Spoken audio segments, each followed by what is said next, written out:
Area 51 America में स्थित एक सीक्रेट बेस।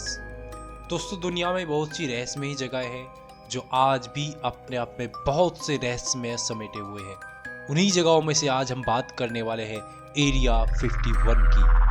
बट वीडियो में आगे बढ़ने से पहले मैं आपसे भी एक सवाल पूछना चाहूँगा कि UFO की फुल फॉर्म क्या है? क्या आप मानते हैं कि सच में एलियंस हैं?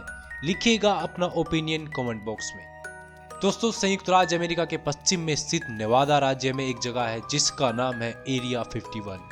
यहाँ पर आम जनता का आना जाना सख्त मना है। ये एक रिस्ट्रिक्टेड एरिया है। अगर यहाँ कोई घुसने की भी कोशिश करता है तो उसे जेल में डाल दिया जाता है। अगर कोई जबरन घुसने की भी कोशिश करे तो सरकार ने शूट एंड शाउट के ऑर्डर दिए हुए हैं। दोस्तों, एरिया 51 लोगों के लिए एक रहस्यमय ही जगह है। कुछ साइंटिस्ट का कहना है यहाँ पर एलियंस के ऊपर टेस्टिंग चल रही है, लेकिन कुछ साइंटिस्ट का कहना है यहाँ पर अमेरिका अपने एडवांस वेपन्स और एडवांस एयरक्राफ्ट की टेस्टिंग करता है। असल में एरिया 51 अमेरिका के नवादा लास वेगस से 133 किलोमीटर दूरी पर स्थित है। यह जगह रेगिस्तान के बीचों बीच स्थित है। इस जगह को लेकर दोस्तों बहुत सी कॉन्स्पिरेसी थ्योरीज है, जिनमें से एक है कि अमेरिका ने यहाँ एक एलियन को कैद करके रखा है और वह उस एलियन पर रिसर्च करता है और एलियंस टेक्नोलॉजी को जानने की कोशिश करता है। दोस्तों, बात है 1947 की। अमेरिका में लोगों में यूएफओस को दिखने का बहुत क्रेज चल रहा था। देश भर से खबरें आ रही थी कि जगह जगह यूएफओस को देखा जा रहा है। इस यूएफओ क्रेज का खुलासा एक प्राइवेट पायलट ने किया जिसका नाम था केनेथ आर्नोल्ड। इन्होंने कहा कि मैंने एक सियाटल शहर के पास एक यूएफओस को उड़ते देखा है जिसकी स्पीड लगभग 2000 किलोमीटर प्रति घंटा थी। फिर क्या था, पूरे शहर में न्यूज़ आग की तरह फैलने लगी कि एलियंस धरती पर आ चुके हैं। ठीक इसके 2 वीक बाद लोगों ने कई जगह आसमानी यूएफओस को देखा। कुछ महीने बाद मैक्सिको के फार्मर मैक ब्राजिल ने अपने खेत में एक दुर्घटनाग्रस्त विमान के कुछ टुकड़े पड़े देखे, जिसकी खबर एक आर्मी अफसर को लगती है।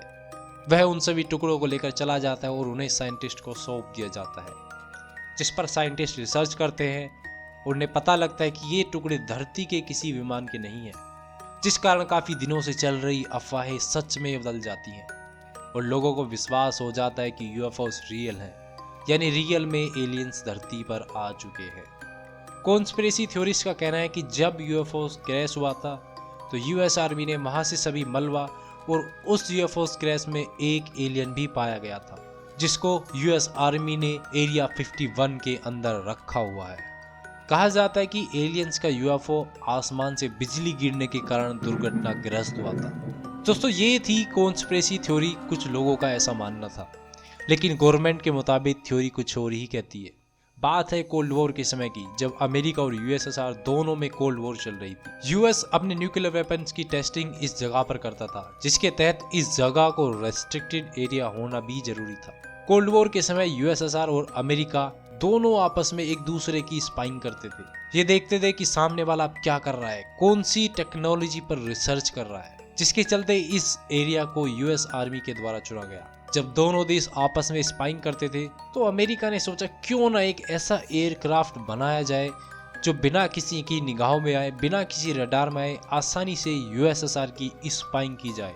अब कुछ ही समय बाद एक ऐसा एयरक्राफ्ट बनकर तैयार हो जाता है जो कि 3400 किलोमीटर प्रति घंटा की रफ्तार से और 21,000 मीटर की ऊंचाई पर उड़ सके। इस एयरक्राफ्ट कैरियर को कुछ इस तरह डिजाइन किया गया जैसे कि कोई यूएफओस उड़ रहा हो। अमेरिका चाहता था कि दुनिया को उसकी एडवांस टेक्नोलॉजी के बारे में बिल्कुल भी पता न चले। वह नहीं चाहता था कि दुनिया को पता चले कि अमेरिका इस एरिया 51 में क्या रिसर्च कर रहा है। समय आता है 1970s का। एक बार फिर से अफवाहें सामने आती हैं कि लोगों ने एक बार फिर यूएफओस को उड़ते देखा है। यूएफओस हमेशा शाम के समय ही देखे जाते थे। यूएस गवर्नमेंट के पास अब इससे बढ़िया मौका नहीं था कि पब्लिक को विश्वास दिलाया जाए कि यूएफओस रियल में है। ठीक कुछ समय बाद गवर्नमेंट एक स्टेटमेंट देती है कि लोगों का कहना सही है, धरती पर यूएफओस देखे जा रहे हैं। असल में गवर्नमेंट लोगों का बेवकूफ बना रही थी, क्योंकि सरकार इसकी आड़ में अपने U-2 स्पाइंग एयरक्राफ्ट की टेस्टिंग कर रही थी। एयरक्राफ्ट की टेस्टिंग का समय हमेशा जब सूरज ढलता था तब किया जाता था, क्योंकि दोस्तों कोई भी चीज 21,000 मीटर की ऊंचाई पर उड़ेगी तो उसमें सूरज की शाम की किरणें उस पर रिफ्लेक्शन पैदा करती हैं और वो चमकती और तेज रफ्तार से चलती चीजें यूएस के स्पाइंग एयरक्राफ्ट होते थे जो लोगों को यूएफओस के रूप में दिखते थे। दरअसल यूएस के U-2 स्पाइंग एयरक्राफ्ट एरिया 51 के आसपास ही उड़ते थे। तो आप इस चीज से अंदाजा लगा सकते हैं कि ये यूएफओस हैं या फिर यूएस के सीक्रेट मिशन के U-2 स्पाइंग एयरक्राफ्ट। अब कुछ ही समय बाद यूएसएसआर भी एक ऐसा ही एयरक्राफ्ट तैयार करता है और उस एयरक्राफ्ट को यूएस के नवादा एरिया बेस एरिया 51 की स्पाइंग करने के लिए भेजता है और उस समय एरिया 51 की एग्जैक्ट लोकेशन और फोटो कैप्चर करता है, जिसके बाद इन्हें दुनिया भर में वायरल किया जाता है और बताया जाता है कि एरिया 51 अमेरिका का एक सीक्रेट मिलिट्री बेस है। यहाँ पर कोई यूएफओस नहीं है, यहाँ अमेरिका एडवांस वेपन्स की टेस्टिंग करता है। जब यह बात दुनिया भर में पता लगती है तो अमेरिकी सरकार को यह बात कबूल करनी पड़ती है कि यहाँ पर किसी एलियन पर कोई रिसर्च नहीं होती। ये यूएस मिलिट्री का एक सीक्रेट बेस है और यह हमेशा एक रेस्ट्रिक्टेड एरिया रहेगा।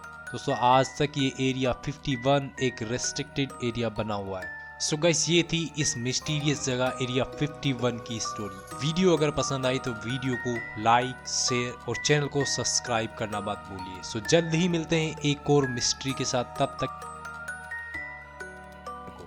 So thanks for watching, thanks for listening, God bless you all.